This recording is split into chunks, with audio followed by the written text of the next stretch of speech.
Hello and I welcome you all in this video. इस video में हम देखेंगे कि एक ट्रांसफार्मर का फेजर डायग्राम कैसे बनाते हैं और ये बहुत ही इम्पोर्टेंट टॉपिक है एग्जाम के पॉइंट ऑफ व्यू से। तो ट्रांसफार्मर फेजर डायग्राम,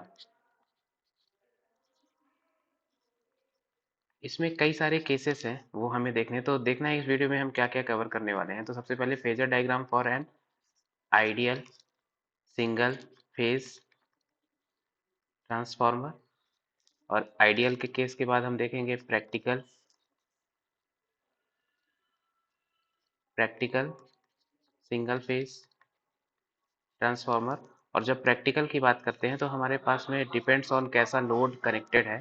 तो तीन केस बनते हैं, एक बनता है आर लोड के लिए, एक बनता है आर एल लोड के लिए, और एक बनता है आर सी लोड के लिए। तो काफ़ी सिंपल है, आप अच्छे से देखना तीनों चीज़ें समझ में आएंगी। तो एक ये आइडियल, आइडियल का मतलब है रेफरेंस के लिए कैसा होना चाहिए, और ये तो फेजर डायग्राम बनाने के लिए थोड़ा सा दो प्री रिक्विजिट्स हैं। एक है इक्विवेलेंट सर्किट के पैरामीटर्स और कुछ हैं गवर्निंग इक्वेशंस। तो इक्विवेलेंट सर्किट भी बनाते हैं, उसके पहले थोड़ा सा जरा सा अगर आप देखें कि एक ट्रांसफार्मर में क्या क्या चीज़ें हैं। तो ट्रांसफार्मर में अगर सिंगल फेज ट्रांसफार्मर की बात करें तो कोर है,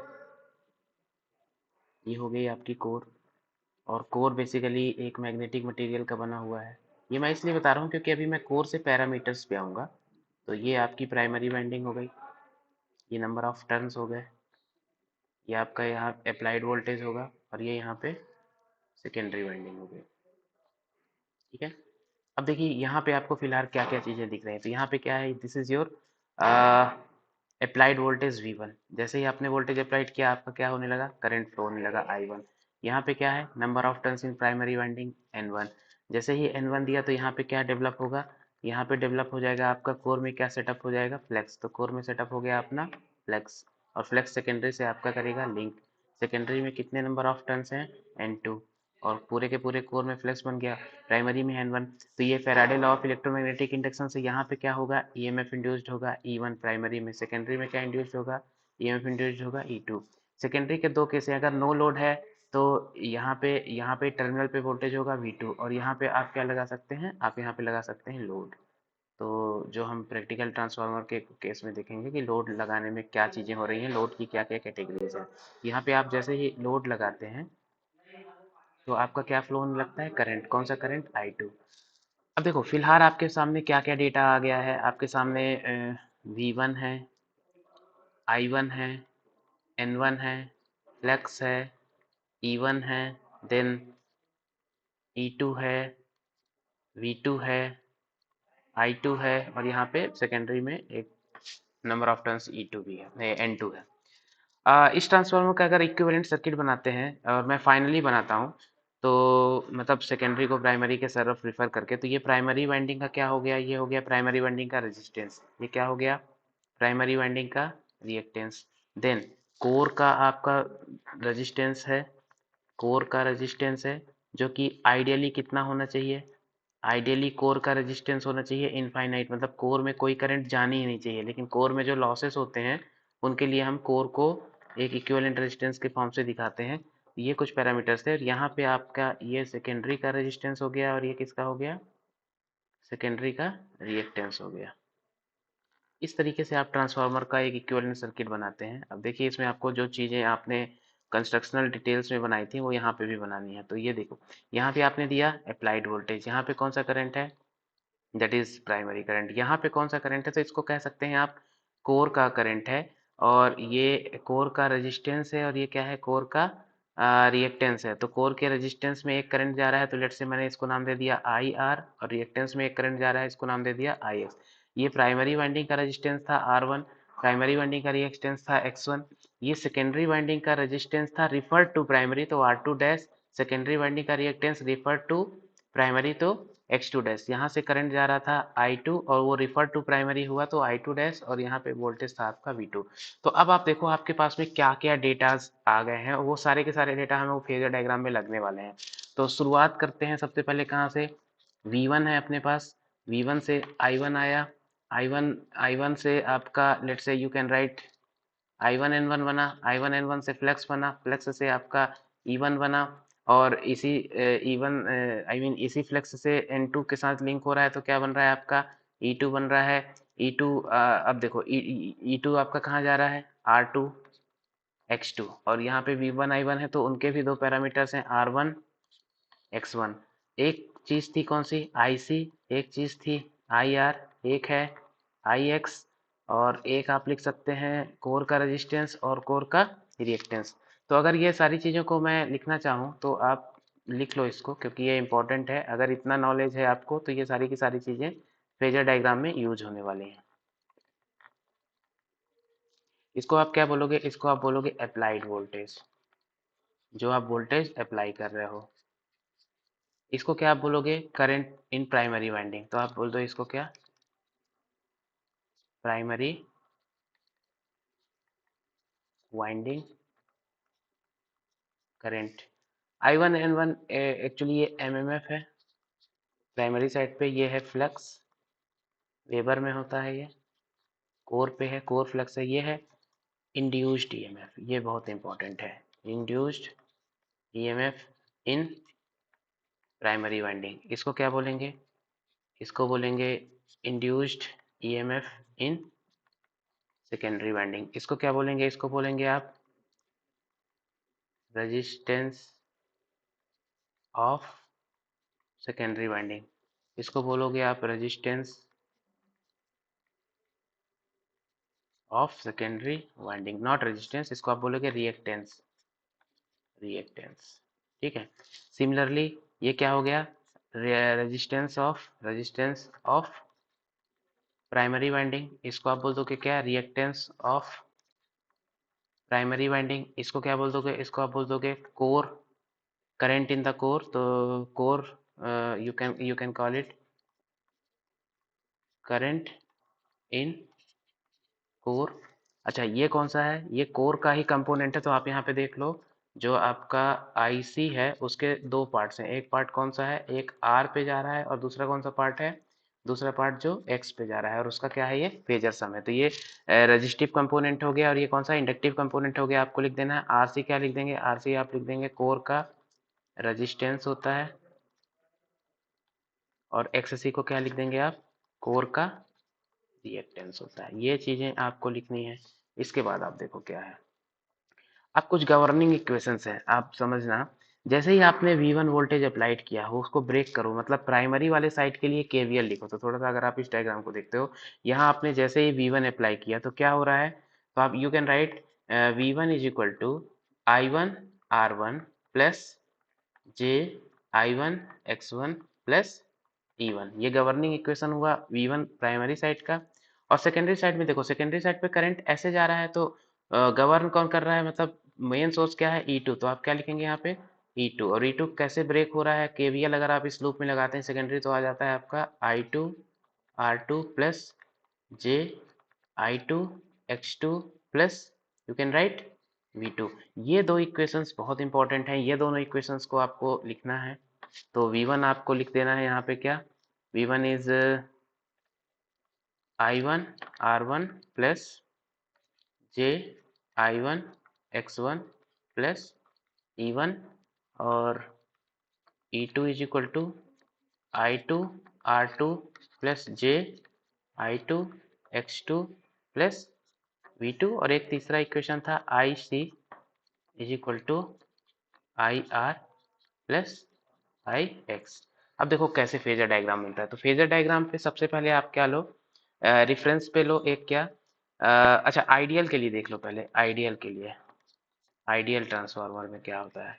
तो आइडियल ट्रांसफार्मर का जो रेजिस्टेंस है वो कितना होता है, रेजिस्टेंस 0 होता है वाइंडिंग का, और रेजिस्टेंस जो कोर का है वो कितना होता है इन्फिनिटी होता है।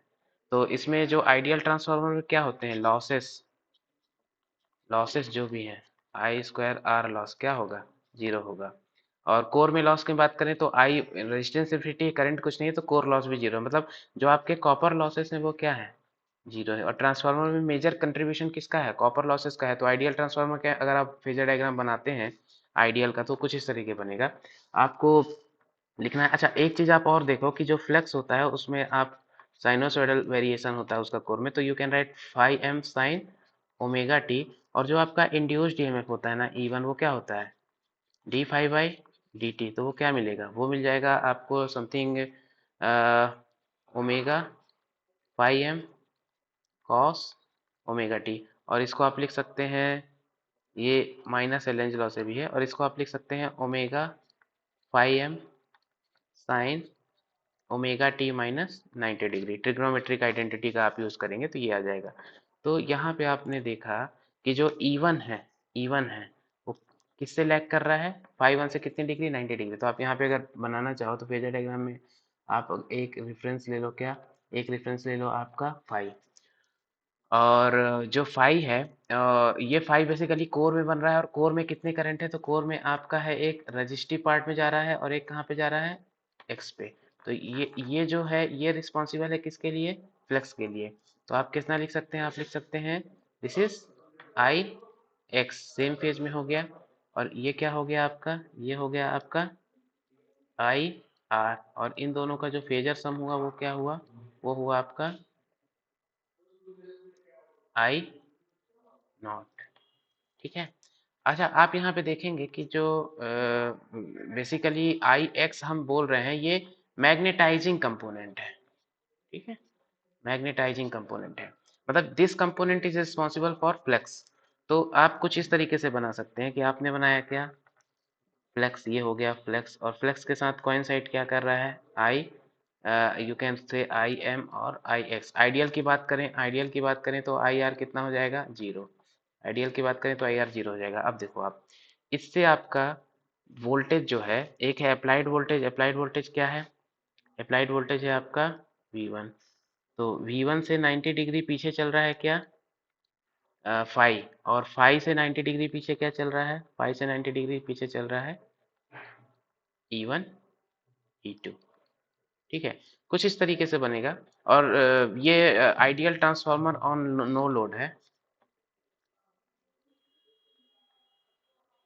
On no load. तो एक आइडियल से ये समझ में आ गया कि लॉसेस कुछ भी नहीं है।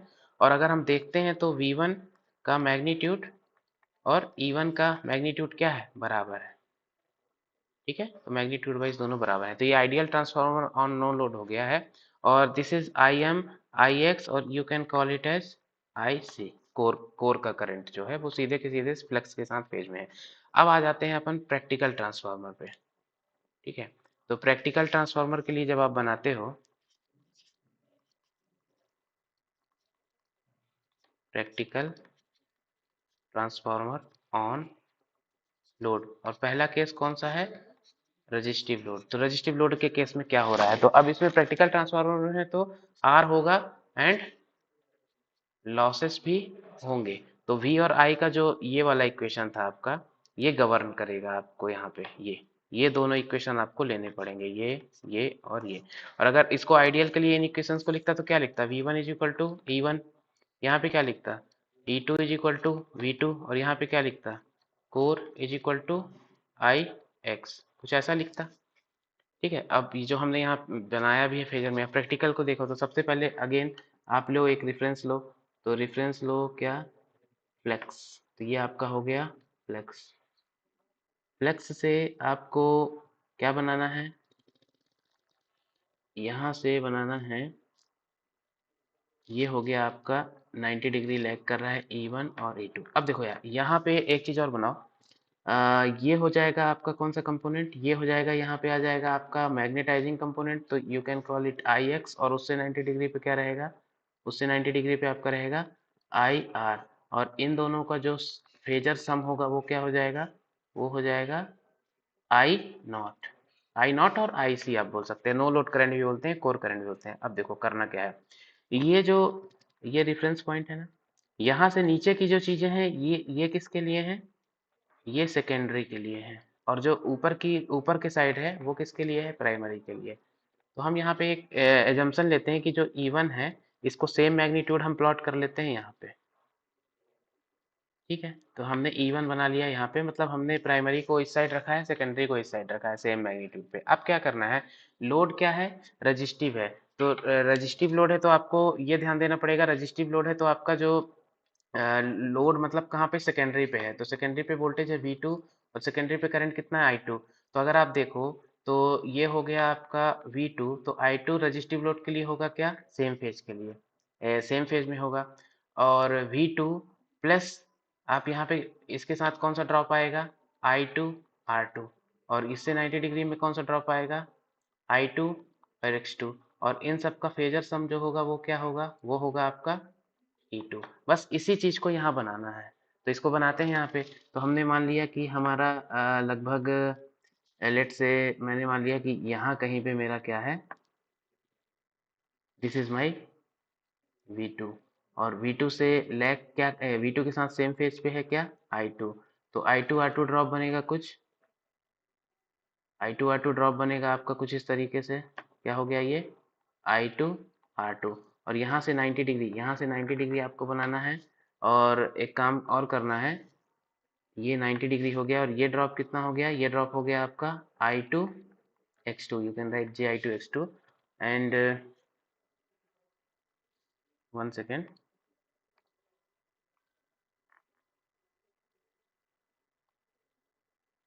ठीक है। और ये जो चीज़ें मिल रही हैं यहाँ पे, वहाँ पे आपको क्या लिखना है, वहाँ पे लिखना है E2, तो E2 आप बाद में भी बना सकते हैं, तो इस लाइन को सीधा यहाँ पे ला के जोड़ देना है, क्योंकि ये फेजर सम है, किसका फेजर सम है, ये फेजर सम है V2 plus I2 R2 plus J I2 X2, और ये क्या हो गया आपका E2।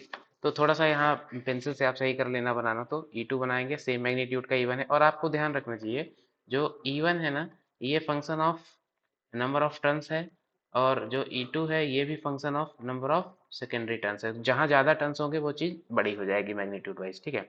ये E2 हो गया।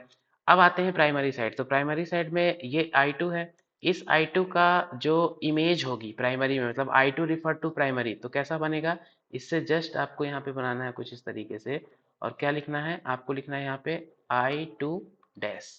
अब देखो प्राइमरी में कितने करंट हो गए, तो प्राइमरी का करंट है I1, और वो फेजर सम है किसका किसका, तो जो कोर पे करंट जा रहा था प्लस I2 डैश का, तो I2 डैश और कोर में जो दिख रहा है आपको, एक कोर करंट के साथ पैरेलल में एक लाइन खींचो, इसके साथ पैरेलल में खींचो, और यहाँ से एक आप लाइन बनाओ, तो कुछ इस तरीके से आप बना सकते हैं, इस इन पॉइंट्स को जोड़ते हुए।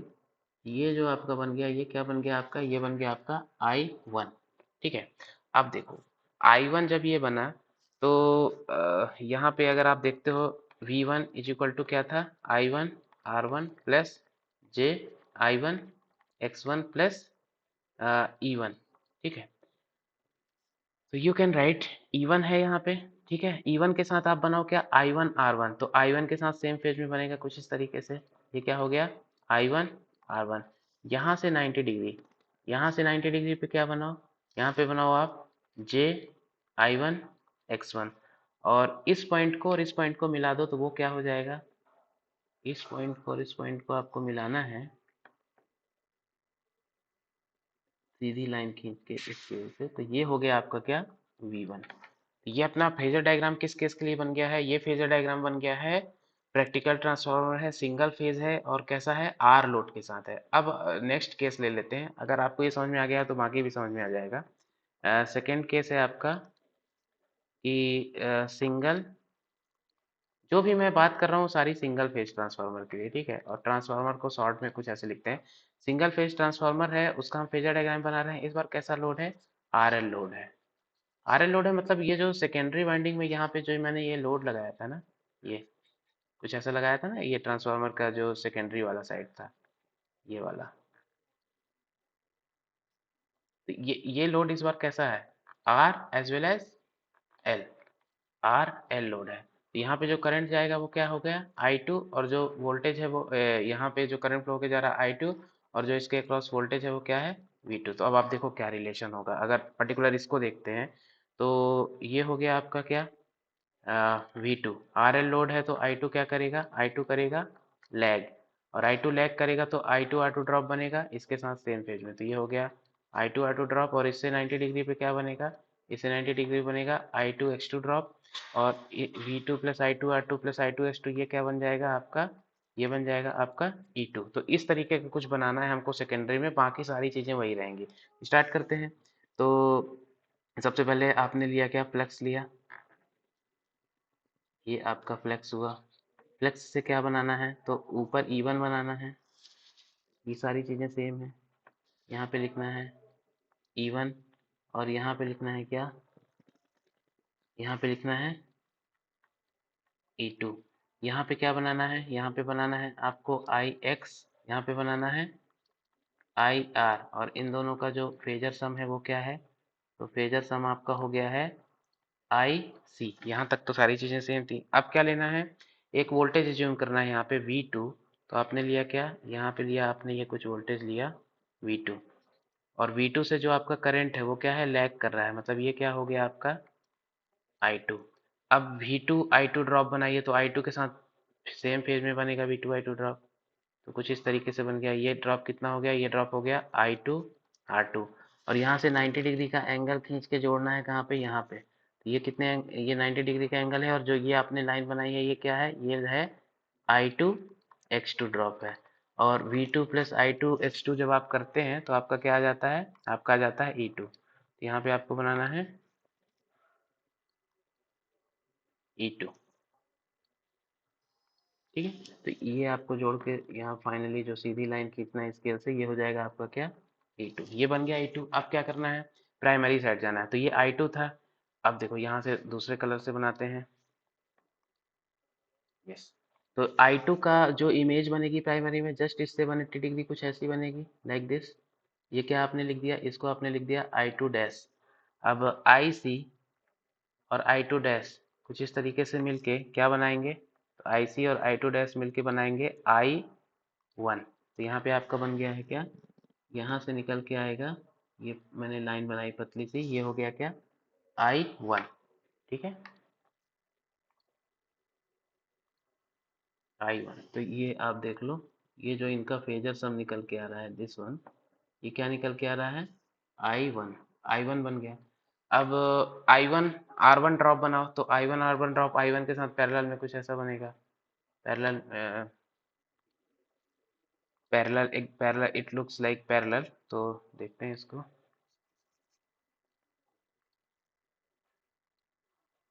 यस, तो इसके साथ पैरेलल में बनाना है, बनाइए। तो वो बनेगा कुछ, यस, ये बन गया क्या, ये हो गया I2 R2।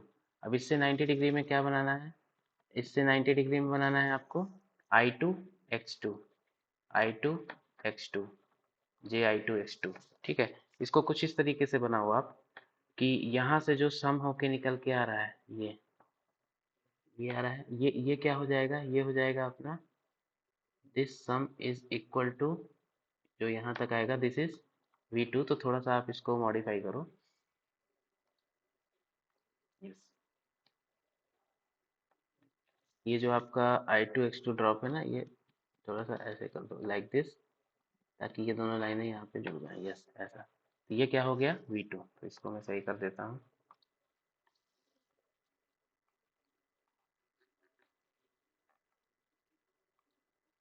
ठीक है, ये आ गया आपका लाइक दिस। तो this drop is J I1 I1 X1। This is wrong, this is I1 R1 and this is your V1। तो आप देख सकते हैं कि V1 इज इक्वल टू क्या है, E1 plus I1 R1 plus J I1 X1। ये किस केस के लिए बन गया, ये बन गया आपका RL लोड के लिए। ठीक है, अब बनाते हैं कौन से लोड के लिए, RC लोड के लिए। तो RC लोड के लिए भी देख लो, इजी है वो भी। ठीक है, तो RC लोड, तो मतलब जो अपना इस बार ये लोड लगा हुआ है, कैसा है ये, RC, मतलब R है और C है। तो इसमें जो करंट जाएगा वो क्या हो जाएगा I2, और जिसके क्रॉस वोल्टेज होगा वो क्या हो जाएगा V2, और पैरामीटर्स हैं R और C। तो देखो रिलेशन क्या हो जाएगा, रिलेशन हो जाएगा आपका E2 is equal to V2 plus I2 R2 minus J I2 X plus J I2 X2। बस ये ध्यान रखना है कि जो ये V2 है ना, इससे आपका जो करंट है वो क्या होगा, इस बार लीड करेगा। तो ये कौन सा करंट हो गया, I2। और इसके साथ पैरेलल में बनाना है क्या, I2 एंड R2 और उससे 90 डिग्री पे क्या बनाना है, I2 X2, और यहाँ से बन जाएगा क्या, यहाँ से ये बन जाएगा आपका E2। तो ये चीज़ को वहाँ पे बस बना देना है, बाकी सारी चीज़ें वही रहेंगी। तो बनाते हैं। तो अगेन सबसे पहले आपको बनाना है फ्लेक्स रेफरेंस पे, ये आपने बना लिया फ्लेक्स। इसके बाद यहाँ बनाना है क्या, आई एक्स, यहाँ पे बनाना है आई आर, और इन दोनों का जो सम होगा फेजर सम, वो हो जाएगा क्या, वो हो जाएगा आई सी। और अब ये प्राइमरी साइड है, तो प्राइमरी साइड में एक वोल्टेज आपको बनाना है क्या, यहाँ पे बनाना है E1 और E2 इस बनाते हैं बाद में, लेकिन पहले आप बना लो क्या, पहले आप बना लो यहाँ पे एक वोल्टेज बना लो आप V2। और V2 से करंट क्या हो जाएगा, करंट इस बार क्या कर रहा है, लीड कर रहा है, तो ये क्या हो गया, दिस इज योर I2। ठीक है। अब क्या बनाना है, I2 R2 ड्रॉप बनाना है, तो पैरेलल लाइन खींचो यहाँ से, ये बन गया क्या, I2 R2 ड्रॉप बन गया। और यहाँ से 90 डिग्री खींचना है, और इस लाइन को यहाँ पे जोड़ देना है लाके, इस लाइन को यहाँ पे लाके जोड़ देना है, तो ये क्या हो जाएगा आपका, और ये जो लाइन है सीधी सीधी आ रही है, तो थोड़ा सा पेन टैब में ऐसा हो रहा है। तो ये हो जाएगा आपका I2 X2, जे I2 X2। ये I2 जो आपका लीड कर रहा था यहाँ पे, इसका प्राइमरी पे कंपोनेंट कैसे बनेगा, कुछ ऐसा बनेगा। इस कंपोनेंट को आप क्या नाम देंगे, इसको आप नाम देंगे I1 डैश। और I1 डैश और IC का जो फेजर सम होगा, तो इसके बाद यस फेजर सम हो जाएगा, वो क्या हो जाएगा, तो वो हो जाएगा I1, this is I2 dash ना, आई टू का जो प्राइमरी में आप वो करते हो, रिफर करते हो, तो आई टू डैश प्लस IC का फेजर सम हो गया I1। और I1 से यहाँ पे बनेगा कौन सा ड्रॉप बनेगा, this drop is I1 R1। और यहाँ से 90 डिग्री पे कौन सा ड्रॉप बनेगा, यहाँ पे बनेगा I1 X1 J। और यहाँ से आप मिला दो E1 plus I1 R1 plus I1 X1, तो ये जो लाइन यहाँ पे आपको मिलानी है, ये लाइन कितनी हो जाएगी, दिस इज योर V1। तो इस तरीके से आप फेजर डायग्राम बना सकते हैं तीनों केस के लिए। हमने बना लिया है R लोड के लिए भी बना लिया है, RL लोड के लिए भी बना लिया है, RC लोड के लिए भी बना लिया है। ये क्वेश्चन इंपॉर्टेंट है, आ सकता है, एंड इसकी आप प्रिपरेशन कीजिए। Thank you for watching this video.